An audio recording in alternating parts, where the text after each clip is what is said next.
नमस्ते दोस्तों। लास्ट जो पहला जो मेरा सेगमेंट था वो मैंने मेरे पिताजी के साथ शूट किया था। आज मैं आपको बहुत और एक स्पेशल स्टूडेंट से मिलवाने वाली हूँ। मेरे सामने जो खड़ा है उसका नाम है आनंद और करंटली जो JEE का जो एग्ज़ाम हुआ इसमें इस होशियार लड़के ने 96% लाए हैं JEE में। विशेष उसके साथ बात करने की एक बात यह है कि बहुतों को पता होता है कि JEE करना है, नीट करना है, लेकिन ये क्यों करते हैं, कैसे करते हैं, वहाँ तक पहुँचने के लिए क्या क्या चीज़ें इम्पोर्टेंट रखती है, मतलब मायने रखती है। तो वो सब हम लोग आज जो बात है हम आनंद से आज बात करने वाले हैं, आनंद से, और आनंद को पूछने वाले कि तुमने स्कूल से लेके अब तक की जो जर्नी है वो कैसे की। हेलो आनंद, कैसे हो? ठीक हूँ मैम, आप कैसे? मैं भी बहुत बढ़िया हूँ। बच्चे आज ना थोड़ा जो तुम्हारा जो एक्सपीरियंस था लाइफ का, जो एजुकेशन का एक्सपीरियंस था, तो आज हमारे जो व्यूअर्स है तो जिनको पता नहीं होता एक्चुअली JEE क्या होता है या नीट क्या होता है, बहुत बड़े होते हैं उनके पास बहुत सारा एक्सपीरियंस होता है और तुम उम्र में बहुत छोटे हो और तुमने काफ़ी चीज़ें अच्छे से अचीव की है, राइट? तो अपने व्यूअर्स को आज हम वही सब चीज़ें बताने वाले, ठीक है? तो पहले आपका इंट्रोडक्शन।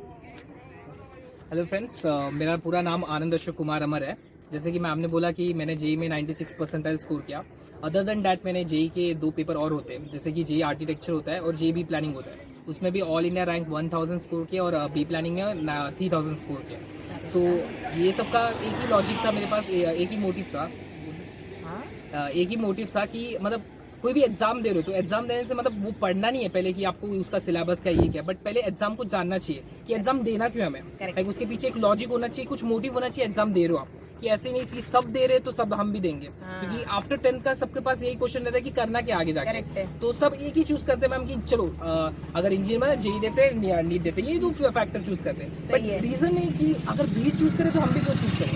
अगर आप स्टार्टिंग से उसके बारे में पता करोगे तो एक लॉजिक बनता है कि आप कर रहे हो। बट मेरा फ्रेंड JEE दे रहा है तो मैं भी JEE देता हूँ। मेरे बहुत से फ्रेंड ऐसे कि मतलब कुछ है नहीं बट चलो JEE देते, एडमिशन लेना JEE देते, चलो JEE देते। तो वो लॉजिक आज तक समझा नहीं क्यों देते। मतलब उनको मतलब भीड़ का शौक होने का बहुत मतलब हाँ। लोगों को ऐसा रहता है ना कि चलो भीड़ में शामिल हो गए तो जो भीड़ का होगा वो हमारा होगा, राइट? हाँ, लेकिन जो भीड़ से अलग सोचते हैं, जो अपना रास्ता खुद तय करते हैं, उनकी मंजिल भी अलग ही बनती है, राइट? तो मेरे हिसाब से जैसे मैं तुमको बचपन से जानती हूँ, तुम पहले पढ़ाई में इतने थे नहीं, तो ये ऐसा स्पार्क कहाँ से आया कि चलो अभी मतलब तुमने JEE क्रैक किए, कोई खाने वाली बात ही नहीं, वो भी 96%, राइट? तो ऐसा कब से लगा, यानी जो बचपन में तुम बहुत नॉटी भी थे, बहुत मस्तीखोर भी थे? नहीं, बट स्टार्टिंग से मतलब एक ये था कि एजुकेशन में कुछ करना है। मींस पहले प्लान था कि मेरा 10th में अच्छा 90% स्कोर करने का। एक्चुअली बोर्ड सब पे देखता था 90 वाले को होल्डर्स लगते थे, सो एक एम था कि 90 तो एटलीस्ट स्कोर करना है। बट 10th एफर्ट्स डाले थे बट 90 तो मिला नहीं, मतलब और अच्छे फ्रेंड्स को भी मिल गया 90। मतलब स्टार्टिंग से एक था कि कुछ होल्डर पे तो आना है, मतलब कुछ ऐसा करना है कि होल्डर पे दिखूं, एक लोगों के लिए इंस्पिरेशन बनूं कि हाँ मैं किया है ये सब चीज, अचीव किया। Great great. तो वो एक माइंड में हमेशा था कि करना है, कुछ तो करना, ताकि होल्डर पे अपना भी एक दिन फोटो बने, ये सब है। तो 10th के बाद अचानक थोड़ा 10th के बाद सोचा कि करूंगा, अच्छा करूंगा, बट अचानक लॉकडाउन आ गया।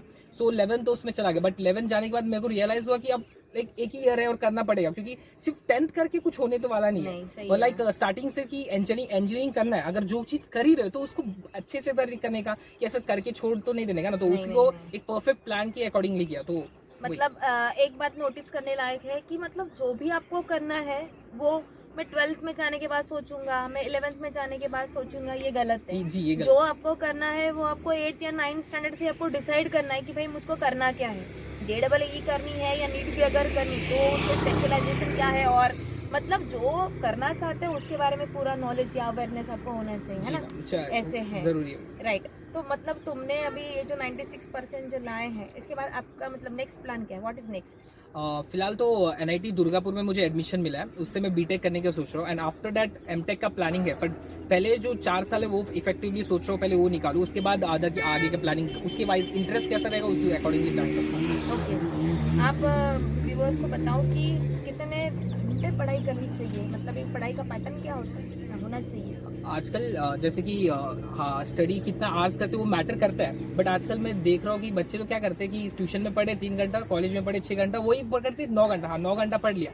बट अपार्ट फ्रॉम दैट ये जो 9 घंटे के अलावा जो करता है ना, एक्स्ट्रा एफर्ट डालता है, उसको सक्सेस कंफर्म मिलता है। तो मतलब ज्यादा टाइम दे के पढ़ना ये भी जरूरी नहीं है कि हाँ मैं 12 घंटा पढ़ रहा हूँ इसके अलावा भी। बट आप इफेक्टिवली कितना पढ़ते हो? आप 2 घंटा भी कॉलेज के बाद पढ़ते हो, ट्यूशन के बाद पढ़ते हो, बट ऐसा करते हैं 2 घंटा पढ़ रहा हूँ तो सिर्फ पढ़ रहा हूँ, ना मेरे को दुनियादारी से कोई मतलब नहीं, उधर कुछ चल रहा है उधर कुछ चल रहा है, हम लोग ऐसे पढ़ रहे फिर हाँ ये काम करके आ जाओ, तो ये फोन में नोटिफिकेशन है चलो ये इसको रिप्लाई कर। तो आप जितना घंटा करो ना सीरियसली करने का, मतलब एक हमेशा एक डे का मेरा एक गोल रहता है कि आज इतना करना है तो इतना करना है।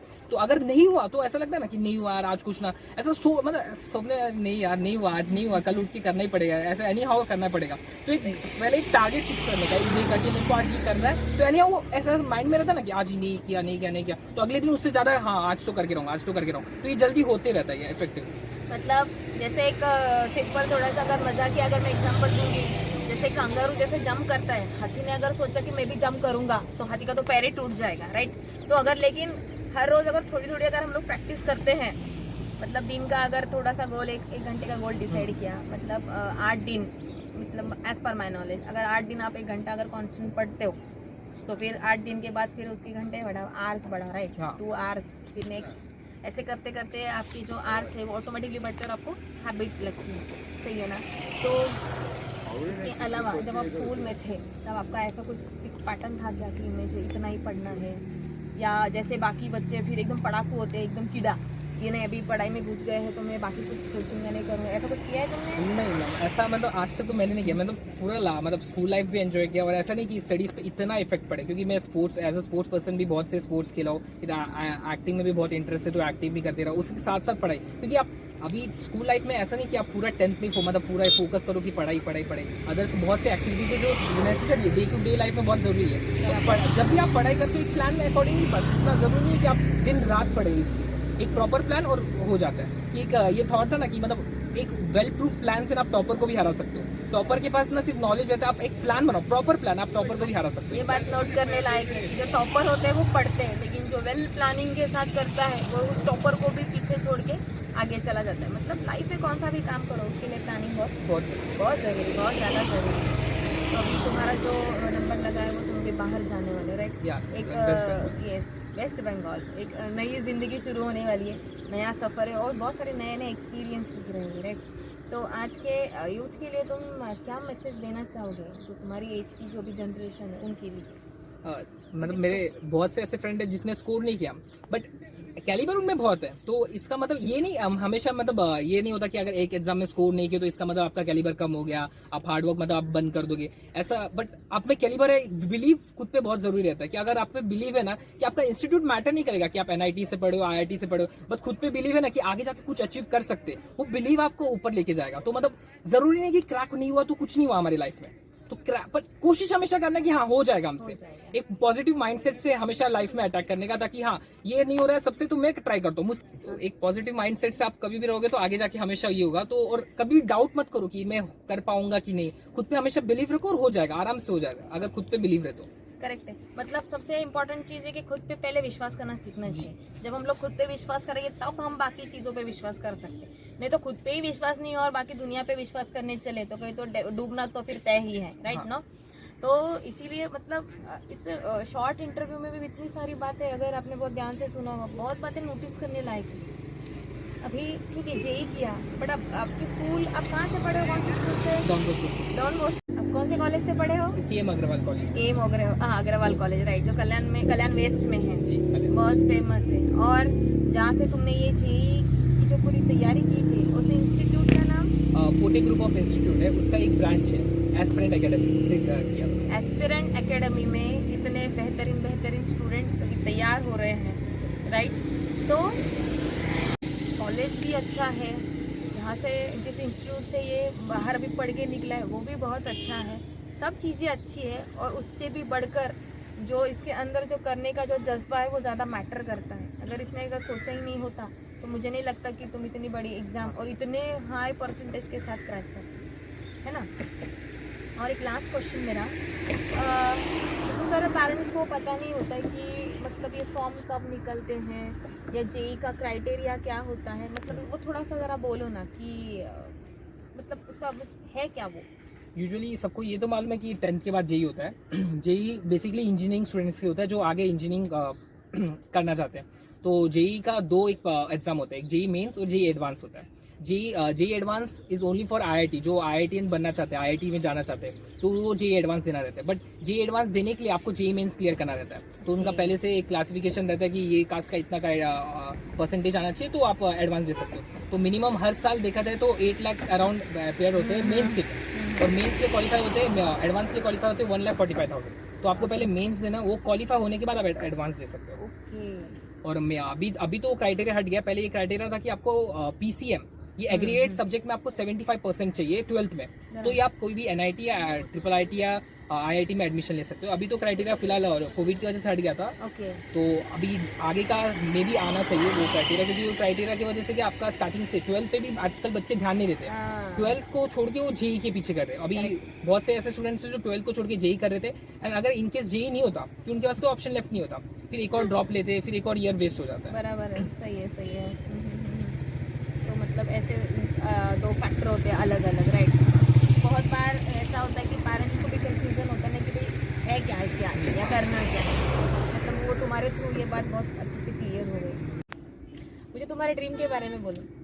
एक्चुअली ड्रीम सुनने का सबको थोड़ा वियर्ड फील होगा, क्योंकि लाइक अभी बोल रहे कि जेई टॉप किया, आर्किटेक्चर ये, बट जब मैं ऐसा बोलूँगा कि मेरा ये सब एम ही नहीं है। मेरा एक्चुअली एम है एक्टिंग करना, एज अ एक्टर बनना। बट ये एक था कि अगर कुछ टैलेंट है तो उसको कभी वेस्ट नहीं होने देने का। अगर आप में है कैलिबर कि आप ये कर सकते हो, तो उसको छोड़ के तुम सब कुछ करोगे, उसको छोड़ के थोड़ा अच्छा नहीं लगता। सो अगर कैलिबर है तो उसके साथ सब कुछ हो सकता है। लाइक अभी एक्टर बनने के बाद मैं डिग्री तो अचीव नहीं कर सकता, बट एज डिग्री के साथ मैं एक्टिंग कर सकता हूँ। ये प्लस पॉइंट है, तो एक्टिंग करना और NIT IIT, ये एक मेन मोटिव मेरा यही था कि वो इंस्टीट्यूट में जितना अच्छा इंस्टीट्यूट में जाऊंगा उतना एक्सपोजर मिलेगा मुझे लाइफ में, कि हाँ इधर अच्छे मतलब ये रहेगा, नया कल्चर सीखने मिलेगा, और उधर नया ड्रामा प्लेस मिलेगा मेरे को, कि नए नए लोगों के साथ ड्रामा करने का। एंड एक्टिंग में बेसिकली ये इंपॉर्टेंट रहता है कि आप नए लोगों के साथ घुल मिल सकते हो उसमें। मैंने ऐसा सुना है तुम बहुत अच्छा मिमिक्री भी करते हो। एक छोटा सा शॉट। मिमिक्री में नाना पाटेकर सर का मिमिक्री करता हूँ। अच्छा, तो बच्चों यही कहना चाहूँगा मैं तुम सबसे कि पढ़ाई करो और अच्छा मार्क्स लाओ। पर पेरेंट्स लोग को अपने खुश करो, क्योंकि पेरेंट्स लोग बहुत मेहनत करते हैं। वो उनके वजह से, खुद के लिए नहीं तो उनके लिए करो कम से कम। बहुत दिन रात एक करते तुम्हारे लिए। अच्छा, बहुत अच्छा है, वाह, बहुत बढ़िया है, अच्छा है।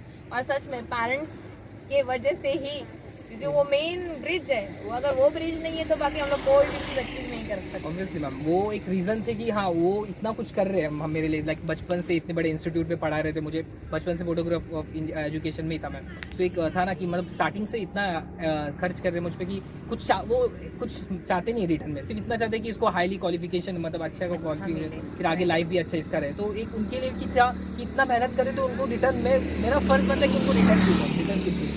तो एक मेरे से इसमें नॉलेज भी मिल रहा है और मेरा कुछ नुकसान नहीं हो रहा मैम।